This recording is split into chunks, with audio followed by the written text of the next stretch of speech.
Indian agriculture ना, जो fourth वाला चैप्टर है, जो आपके 4 से 5 नंबर का आता है। यहाँ से 2 वेरी शॉर्ट क्वेश्चन आते हैं, तो उनको ही हम इस पूरे टॉपिक में कवर करने वाले हैं। देखते हैं कितने अच्छे से हम इसको कवर कर सकते हैं, है ना। तो डेफिनेशन है कि agriculture is not just an activity, it is the primary economy engine of Indian engaging 2/3 of the populations. The guide catalogs the diverse farming methods, cyclical seasons and major crops define nation landscape, है ना। भारत की अलग अलग जगह अलग अलग चीज़ें दिखाई देती हैं। एग्रेरियन बैकबोन बोलते हैं हम खेती के लिए, जो बैकबोन नींव रखती है वो। तो भारत का 2/3 पार्ट जो होता है वो काय के लिए है, एग्रीकल्चर के लिए। मतलब 3 लोग में से 2 लोग खेती के ऊपर डिपेंड है ना। Of India's population is engage in agricultural activity. Agriculture में क्या करते हैं, फूड प्रोडक्शन, और दूसरा इंडस्ट्रियल रॉ मटेरियल, मतलब खुद के खाने के लिए भी हम बनाते हैं, मतलब प्रोड्यूस करते हैं।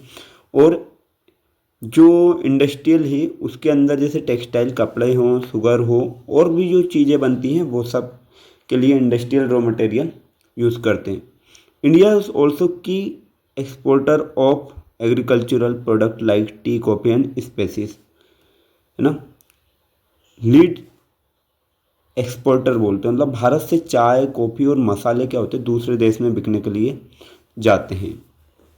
अब भारत में 2 तरीके की खेती की जाती है ना। सब्सिस्टेंस, एक तो हो जाती है आपकी प्राइमरी सब्सिस्टेंस फार्मिंग, और एक इंटेंसिव सब्सिस्टेंस फार्मिंग। प्राइमरी मतलब पुराने टाइम पे जो व्यक्ति कैसे खेती करते, जैसे ये हल वगैरह लेकर खुद, मतलब अकेले छोटा सा लैंड होता था, उसके अंदर अपने छोटे छोटे टूल्स होते थे, और फैमिली के साथ मिल के मजदूरी करके वो खेती को किया करते थे, जिसमें होए, दाव, डिगिंग स्टिक्स, ये सारी चीज़ें यूज़ करते थे। तो पूरी पूरी फैमिली क्या होती थी, इसके ऊपर ही डिपेंड होती थी, और जो एग्रीकल्चर था मानसून के ऊपर डिपेंड था। इसमें ही एक और चीज़ आती है, स्लैश एंड बर्न एग्रीकल्चर, है ना। Land is abandoned when fertility drop to allow replenishment, मतलब मिट्टी जगह को छोड़ दिया जाता है कुछ टाइम के लिए। दूसरा है intensive subsistence agri farming. Intensive आप बोल सकते हो कि ऐसी खेती जिसको किसी पर्पस से किया जाता है, और मतलब उसमें एडवांस टूल्स वगैरह यूज़ किए जाते हैं, जैसे इस टाइप से आप देख सकते हो, जहाँ पे हाई एरिया पॉपुलेशन या हाई पॉपुलेशन प्रेशर वाले एरिया में की जाती है। Labour intensive, high doses of biochemical inputs and irrigation, जैसे आज की खेती करते काफ़ी आदि चीज़ें बहुत ज़्यादा क्वांटिटी में लोग यूज़ करते हैं। Inheritance laws lead to fragmentation creating enormous pressure on limit holding, है ना। तो होल्ड करने के लिए रखा जाता है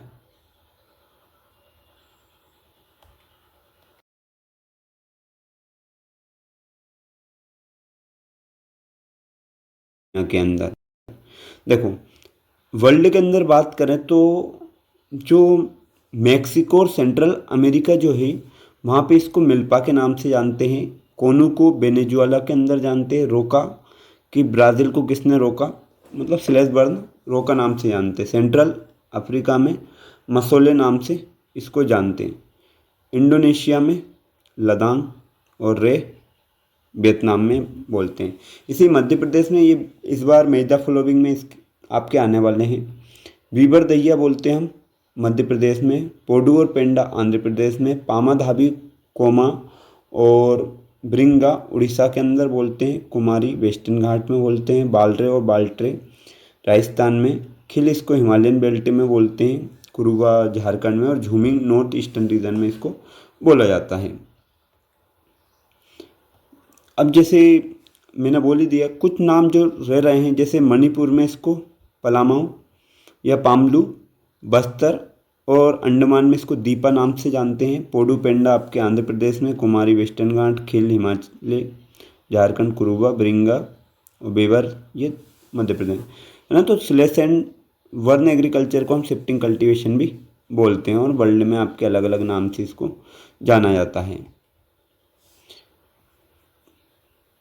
ठीक है, एक है आपकी इंटेंसिव सब्सिस्टेंस, दूसरा है कमर्शियल फार्मिंग, है ना। Area of high population pressure, जहाँ पे बहुत सारे, जैसे देखो एक काफ़ी जगह है, उसमें एक व्यक्ति के पास इतना खेत है मान लो, और दूसरे के पास मतलब उसमें ही कम हज़ारों लोग डिवाइड हो गए हैं। तो बहुत सारी चीज़ें होती हैं। इंटेंसिव मतलब अपने जीवन को निर्वाह करने के लिए जो खेती की जाती है उसके लिए। और right of inheritance leads uneconomical fragmented and land holding, है ना। अनइकोनॉमिकली मतलब इसमें पैसे वगैरह नहीं मिलते हैं। वो इधर varies by crop, rice is commercial in Punjab. ठीक है, तो राइस के लिए काफ़ी ज़्यादा यूज़ की जाती capital intensive migrant labour H Y V seeds. अब क्या मेथड होती है इसमें, काफ़ी ज़्यादा पैसा चाहिए रहता है और लेबर मजदूरी मतलब एक जगह से दूसरी जगह भेजने के लिए। Plantation agriculture, tea coffee rubber banana, serving as the interference between agriculture and industry. Agriculture और इंडस्ट्री के लिए काफ़ी ज़्यादा ये इम्पोर्टेंट है। कमर्शियल फार्मिंग, प्लांटेशन, अब जहाँ पे हाई वैरायटी या हाई यील्डिंग वैरायटी के सीड्स यूज़ किए जाते हैं, किसमें, प्लांटेशन हो या कमर्शियल फार्मिंग हो, दोनों में। Rice is commercial crop in Haryana and Punjab but a subsistence crop in Orissa. Punjab Haryana वाले इसको कमर्शियल तौर पे यूज़ करते हैं, लेकिन उड़ीसा के लोग हैं वो अपने खाने के लिए इसका उत्पादन करते हैं। प्लांटेशन भी आ जाता है आपका एक, और ये है a single crop grown on a large area interface of agriculture industry. मतलब प्लांटेशन हम बोलते हैं एक काफ़ी बड़े एरिया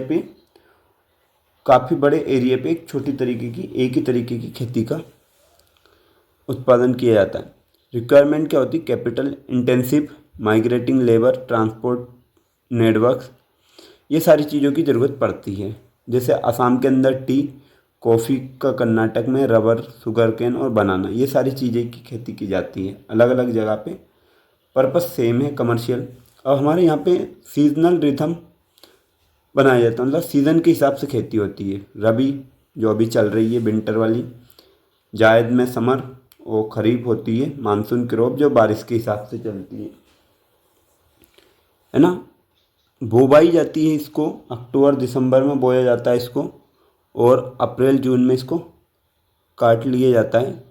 की क्रॉप्स कौन कौन सी होती है, बी, वर्ली, पीस और gram mustard. Western temperature cyclone provide beetle and precipitation ना। सीज़न जो होता है मतलब वेस्टर्न साइड का जो भी साइक्लोन चक्रवात आता है वो इसमें काफ़ी ज़्यादा डिस्टरबेंस करता है। अब ये short season between rabi and kharif के बीच का जो गर्मियों का टाइम होता है उसमें होता है। इसमें क्रॉप का नाम watermelon, muskmelon, cucumber, vegetables and fodder, इन सारी चीज़ों का। खरीफ ये मानसून के लिए हार्वेस्ट किया जाता है सितंबर अक्टूबर, और बोना जून जुलाई में। क्रॉप के नाम हैं पेडी, मेज, ज्वार, बाजरा, तूर, कॉटन, जूट और ग्राउंडनट। राइस की क्रॉप, इसको हम बोलते हैं स्टेपल क्रॉप, मतलब जो जिसके ऊपर सबसे ज़्यादा डिपेंड होते हैं। तो ये जो ग्रीन वाला जो ज़्यादा पार्ट है यहाँ पे क्या होती है, राइस का उत्पादन किया जाता है ना। ये वाला एरिया में इनमें काफ़ी ज़्यादा उत्पादन किया जाता है। ग्लोबल रैंक, इंडिया की सेकंड लार्जेस्ट कंट्री है किसके, आपकी खरीफ क्रॉप को उत्पादन मतलब राइस के उत्पादन में, चाइना के बाद। टेम्परेचर 25 डिग्री, रेनफॉल लगभग 100 से ज़्यादा होना चाहिए, है ना। और जो इसमें कम बारिश होती है वहाँ पे इरिगेशन की आवश्यकता होती है। Unique fact, in Assam, west Bengal and Orissa 3 crops are grown annually, Aus, Aman and बोरो, है ना। 3 तरीके की फसल उगाई जाती है। तो असम में उस, और एक जगह अमन, और एक जगह इसको बोरो बोला जाता है, उस, अमन और बोरो।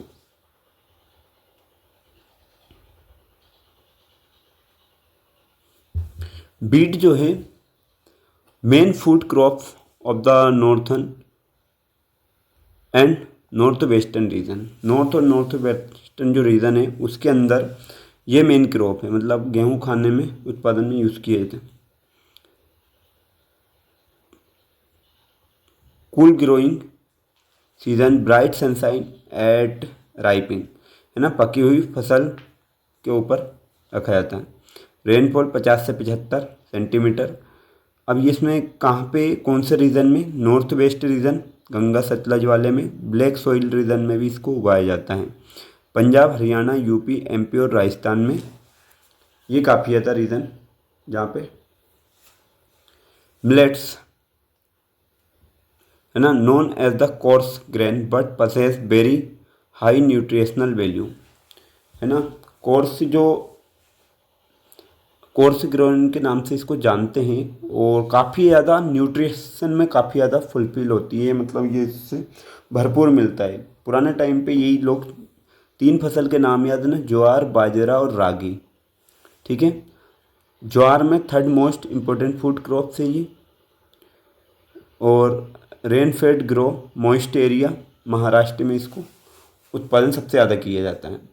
सैंडी सोइल में होती है, मतलब रेतीली मिट्टी, और सेलो ब्लैक सोइल में, और राजस्थान में इसका उत्पादन किया जाता है। Ragi red black sandy loamy में, और very rich in iron, calcium and ragi. Karnataka top region है।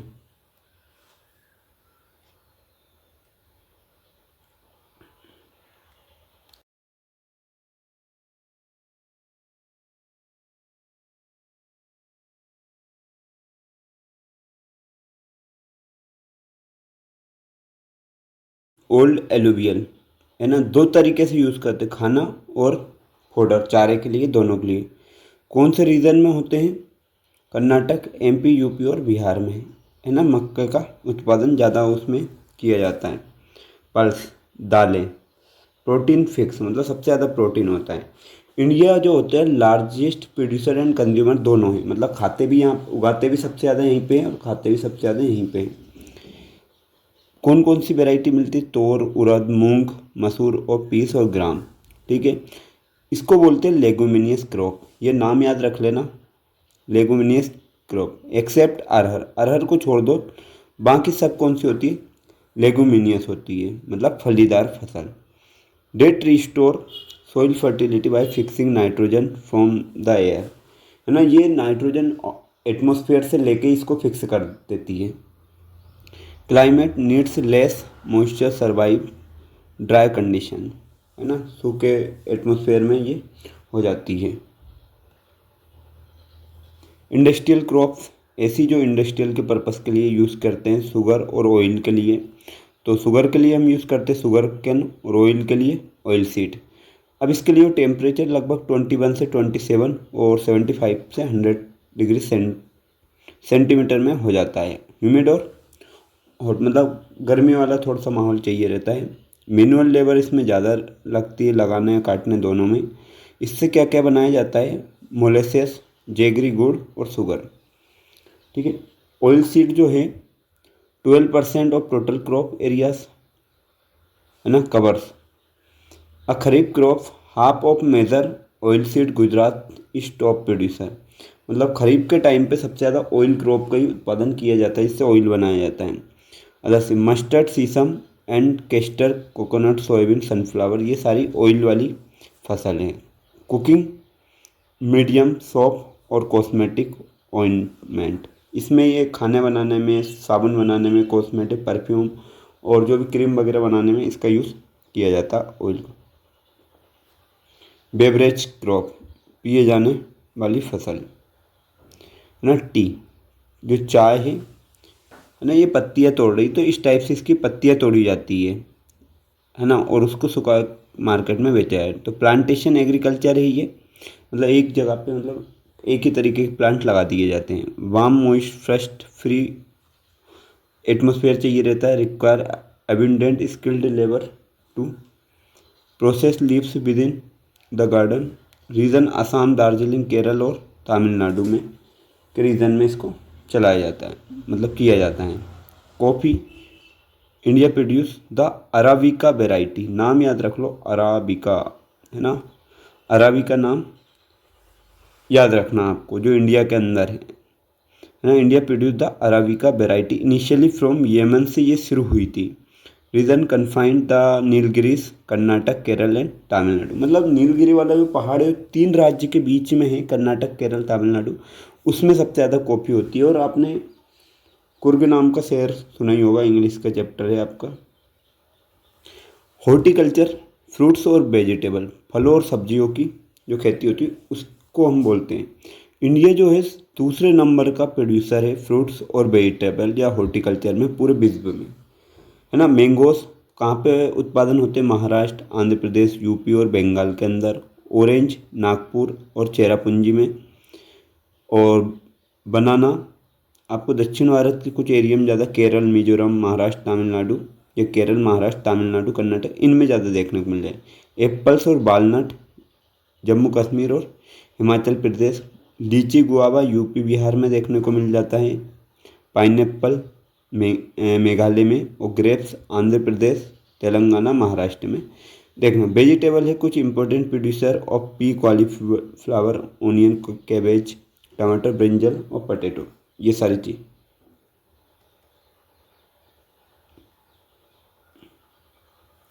रबर, है ना, रबर प्लांटेशन काफ़ी इम्पोर्टेंट है।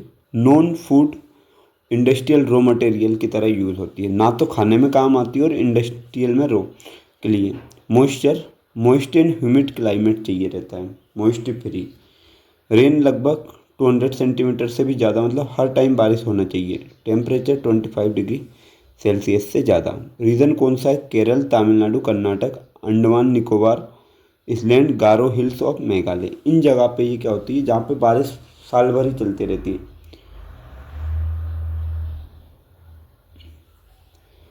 फाइबर क्रॉप्स, रेशेदार फसल, है ना। Cotton, jute, hemp, natural silk, ये सारे काम में आते हैं, आपके सेरीकल्चर में आते हैं। सेरीकल्चर बोलते हैं रेशेदार फसल का उत्पादन करना, रेशम की फसल। कॉटन जो है वो रेशेदार है, फाइबर क्रॉप है। India is original home, India Bharat का ये स्वदेशी घर बोल सकते हो आप, जहाँ पे ब्लैक कॉटन सॉइल उगाई जाती है डेक्कन रीजन में। टेम्परेचर और light rainfall, first free day 6 से 8 महीने में ये मैच्योर हो जाती है ना। काफ़ी ज़्यादा प्रॉफिटेबल है, दुनिया में भारत की जो कॉटन है वो फेमस है। और कौन सी सॉइल में होती है? ब्लैक कॉटन सॉइल बोलते हैं उसको, ब्लैक सॉइल में रेगुड सॉइल भी उसको बोलते हैं। जूट को हम बोलते हैं गोल्डन फाइबर, ठीक है। Soil well drain fertile soil, मतलब अच्छी मिट्टी की आवश्यकता होती है इसके लिए भी। Ghani bags, mats, rocks, carpet, जो आपने बोरे, दरी वगैरह, चटाइयाँ जो भी बनती है रेशेदार उसकी, वो इससे ही बनती है। कहाँ पे होता है? वेस्ट बंगाल में सबसे ज़्यादा होता है, उसके साथ बिहार में, असम और उड़ीसा। चैलेंज, अब टेक्नोलॉजी और इंस्टीट्यूशन क्या क्या है, अब देखो। Monsoon dependence, most farmer still lake irrigation, बहुत सारे किसान इरिगेशन की कमी होती है, सिंचाई की कमी होती है। Fragmented holding, land inheritance laws make plots uneconomically, है ना। मतलब पुराने टाइम पे लोगों ने ज़मीन वगैरह इससे बांटे हुए करे, तो वो ज़मीन आड़ी टेढ़ी आज के टाइम पे लोगों को मिलती है। पॉपुलेशन प्रेशर, और दूसरा जनसंख्या इतनी तेज़ी से बढ़ रही है कि कुछ भी होना पॉसिबल नहीं है। Agriculture support 60% of the population, फिर भी आज के टाइम 60% सपोर्ट मिल जाता है। Sustain land use without compatible technology institution changes has hindered development.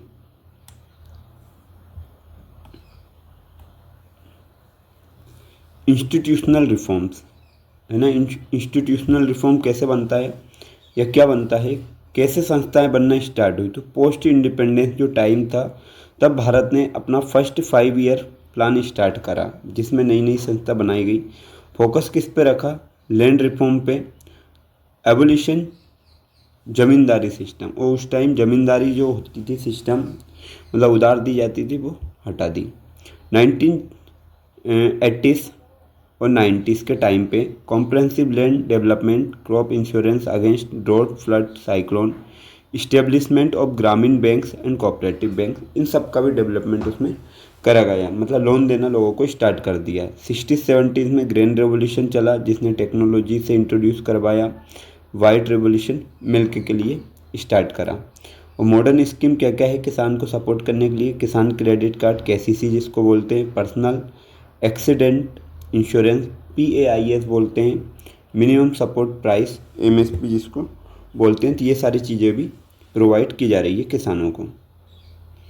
हाँ, कुछ था ब्लड लेस रिवॉल्यूशन, सबसे इम्पोर्टेंट क्वेश्चन है ना। एक तो लेगुमिनियस और दूसरा blood less revolution. Protagonist Vinoba Bhave जो थे गांधी स्पिरिचुअल है, मतलब गांधी जी को काफ़ी ज़्यादा मानते थे विनोबा भावे। अब इनने एक मूवमेंट चलाया था, पोंचामपाली गांव जो था आंध्र प्रदेश के अंदर, पुअर विलेजर से डिमांडेड लैंड। जब वो वहाँ पे गए थे किसानों से मिलने, तो वहाँ के लोगों ने उनसे बोला भी था ना कि हमें लैंड चाहिए।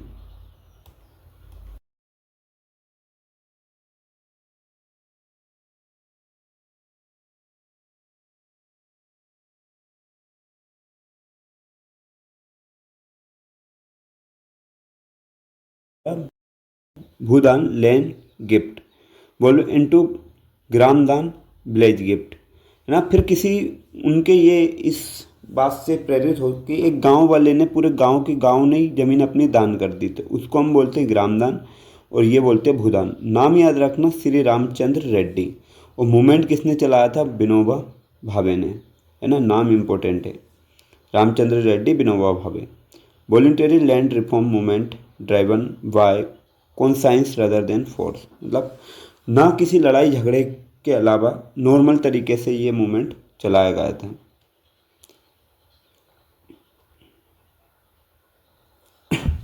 Unity in agricultural diversity, diversity बोल सकते हैं अलग अलग जगह पे अलग अलग तरीके से।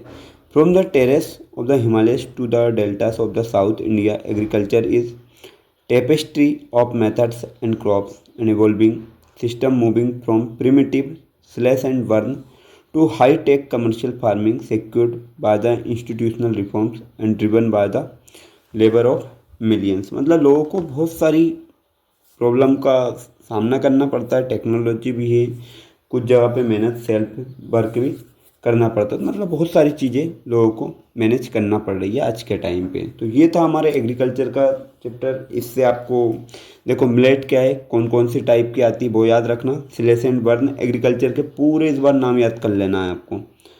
इसके बाद आपको ग्रामदान भूदान याद रखना है, किसने चलाया ये भी याद रखना। ऑब्जेक्टिव हो सकता है, 2 नंबर के क्वेश्चन हो सकते हैं, ठीक है। तो ये सारी चीज़ें हमारी ये हो सकती हैं।